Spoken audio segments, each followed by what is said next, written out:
Welcome back to the Taikin Ramen channel. Today we're talking Shoyu Tare and how the intricacies of soy sauce can have a dramatic impact on the flavor of your ramen. We'll start by getting to know the many different kinds of soy sauce. There are 4 big ones that you need to know about. So let's meet them all right now, and here they are. The first shoyu we're working with today is Usukuchi Shoyu, which is classically known for being high in sodium. It's a little salty. It's also light in color, which means it won't spoil your light broths with the dark color of classic shoyu. Next up is Tamari Shoyu. Unlike other shoyus, there's no wheat added, which does make it Strongest Avenger. Access denied. It's also gluten-free and has a distinct, slightly sweet flavor to it. Koikuchi Shoyu is dark, classic, traditionally brewed soy sauce that's a little on the sweeter side. When you're buying Kikkoman, this is what they're trying to imitate. Shoyu Shoyu, ironically, is made completely from wheat, which means it doesn't have any soy in it at all. Ironic. But the nice light color and delicate flavor make it still very popular. So here's my flavor breakdown to help visualize all that information. You can see that these shoyus vary from sweeter to saltier and from wheat-based to soy-based. The stronger soy sauces are going to pair well with equally powerful aromatics, while the more nuanced flavors are going to need some complementary notes to bring everything together.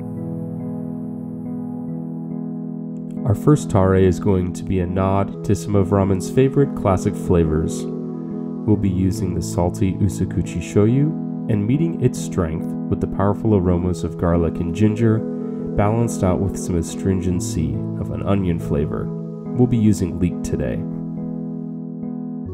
Into a small sauce pot, I'm adding 1 cup of our Usukuchi Shoyu, 5 cloves of garlic broken into little pieces before going in, about 3 inches of ginger, and 4 inches of leek. I'm going to bring everything to a low boil and wait until the leeks have wilted and I can smell the garlic and ginger from across the kitchen.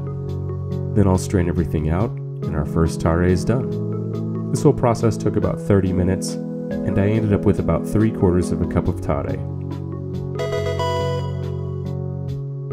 Next up, we're going for an earthy tare. The night before I started, I soaked a few shiitake mushrooms in 1 cup of water. The next day, we're ready to start combining.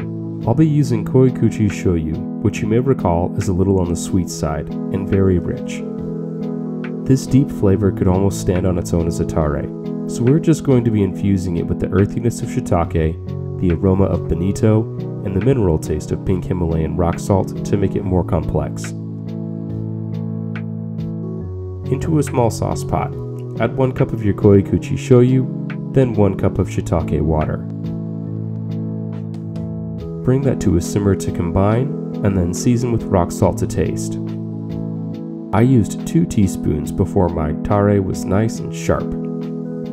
Then make sure the heat is below simmering, and add 4 or 5 good pinches of bonito, and let it steep in the tare for about 20 minutes.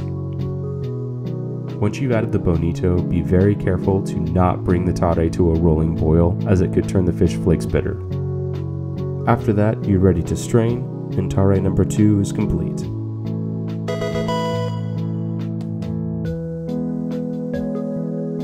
Our final tare is a bit of a wild card. We're going to have a little clash of the titans between Tamari Shoyu and Shoyu Shoyu. These 2 opposites are going to complement each other nicely, and we will be bringing in their mutual friend bonito to help bridge the gap. We are also incorporating ghost peppers, which have a slightly sweet flavor when you water them down. That will fit right in alongside these slightly sweeter shoyus. Into a small sauce pot, we're adding 2/3 cup of Tamari Shoyu and 1/3 cup of Shoyu Shoyu. After that, I'm going to put in my 2 ghost peppers. Be careful not to touch your face or eyes after handling these things. They are 1 million Scoville. Over to the stove, we're going to bring the pot to a low boil and start extracting some of the spiciness from these peppers. Taste as you go along. I added 2 more ghost peppers because I wanted my tare extremely hot. Once your tare is hot enough, pull the ghost peppers out and then bring the heat down and repeat the process from the last tare of adding some bonito to steep at a low temperature. I let this steep for about 20 minutes before I was happy with the flavor, and I was ready to strain and call Tare number 3 complete.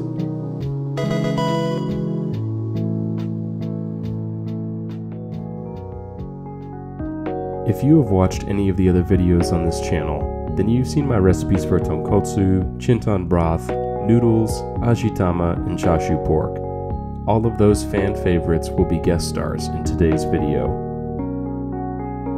We will start with our spicy tare.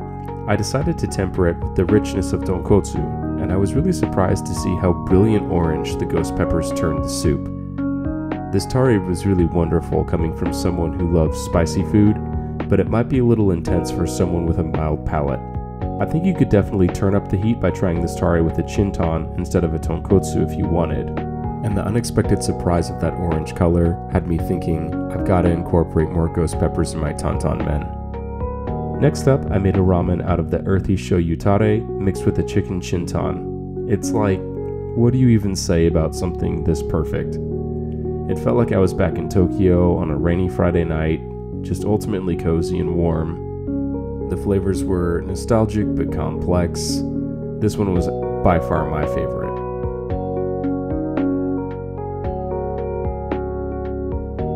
And finally, I combined the classic shoyu tare with the chicken chintan for a bowl that really smelled and tasted like something I would expect from a stateside ramen restaurant. Definitely the most middle of the road of the ramens I made today, but also the safest flavors and the easiest to make. If I was cooking for a crowd, I would really consider putting this one up as a safe bet. And as you can see here, I top it up with lotus root kikurage bean sprouts because it plays nice with just about any topping.